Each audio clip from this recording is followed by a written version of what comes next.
I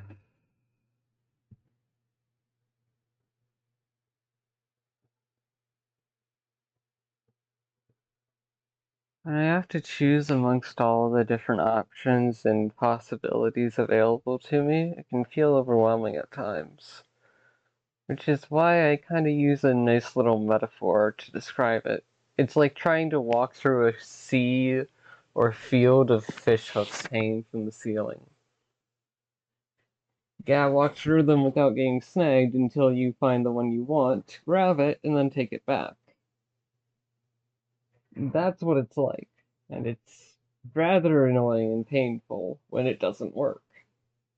Which is why mentally I've been getting better, focusing on getting better at making sure I don't let myself get snagged on anything other than what I want to focus on. And in regards to the situation I'm recovering from,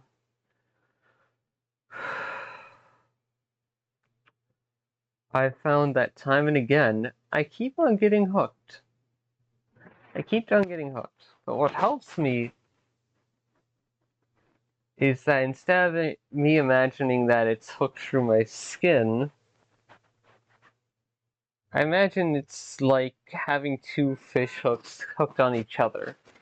If you let tension go in one area, they'll travel some distance until eventually the other line stops being so tense, and then it just releases. But that's very counterintuitive for me, because I like taking action. I like doing things when it regards a situation I'm a part of. I like trying to get things done or resolve it.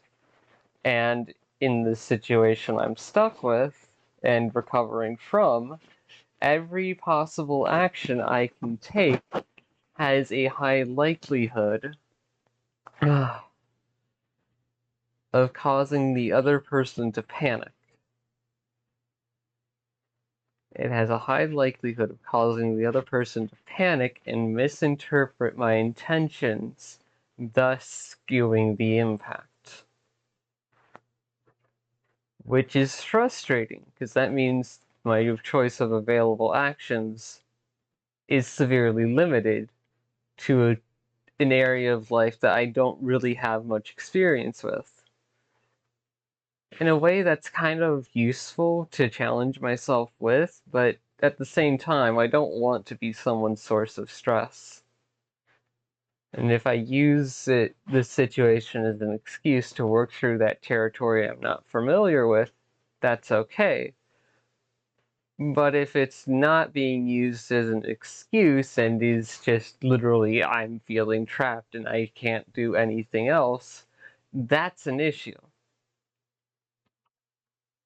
That's an issue because then I'm still panicking, which then makes me more liable to react to the other person rashly and impulsively, which causes them to panic again, and that's a forever feeding cycle that I don't want to keep contributing towards. So, if you're unable to calm down and if I'm unable to calm down because the other person isn't able to calm down, how the fuck do I get out of the situation? Because I can't just plant my fishing rod in some sturdy container and then walk over and detangle the fish hooks with my own strength. That's not how that works. That would just scare the other person even more. So instead, if I can't get myself to just relax for long enough to know that they're not panicking, so that way I'm not panicking, then the only option I have is to do something a little absurd, which is take control of my own fishhook and unbend it from the U shape into bend it from the shape of a fishhook into a harpoon on the end of a fishing line. In that way, the curve of the other person's fishhook cannot stay trapped in the curve of my fishhook because it's no longer a fishhook. At that point, it's a harpoon that I can reel in and just then gently put back into, that I can then just gently change the shape of again, back to where I need it.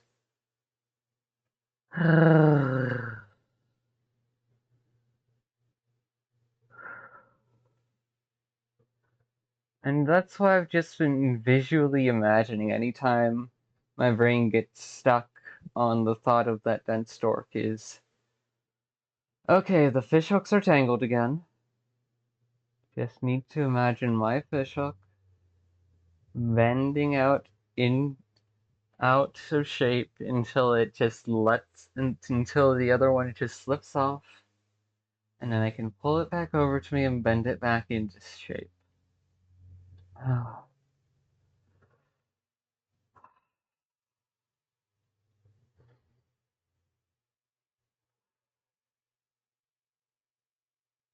It's a silly visualization, but it works for me because it explains the feeling of entanglement pretty well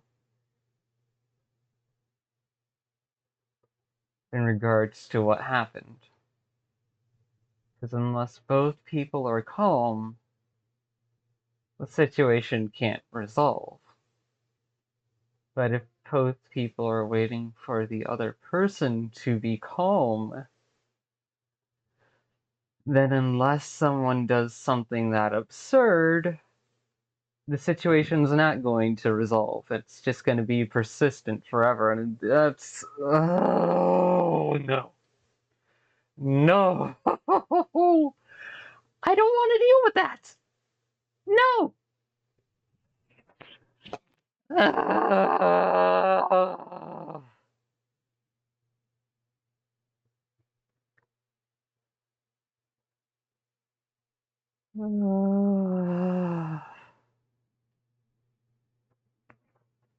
I may not be able to stop from caring about that dense stork or thinking about them. And that's okay, because I'm just thinking about them as a person, not as anything more. However, that doesn't mean I need to take action on it. So every time I feel like I need to take action, I imagine that fish hook of my own caught on the fish hook of their panic and paranoia, bending out of the way until the two are disentangled, and I can either throw the harpoon somewhere else or bend it back up into a fish hook. Ah.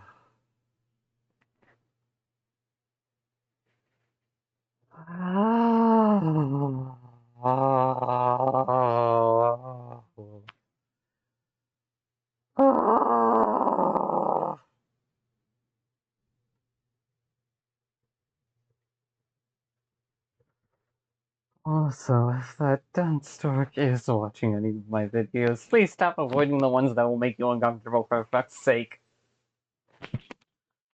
Ugh. Sometimes what I title as something that may make you uncomfortable may not always make you uncomfortable. May not always be what you fear it to be. But of course, me communicating that is just going to make you stressed out more, so I can't even do that.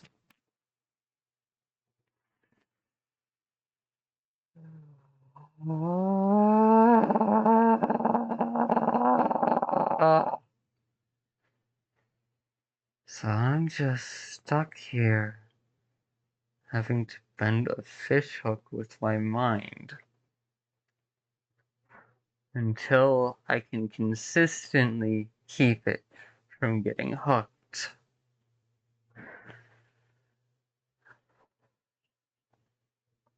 That is not at all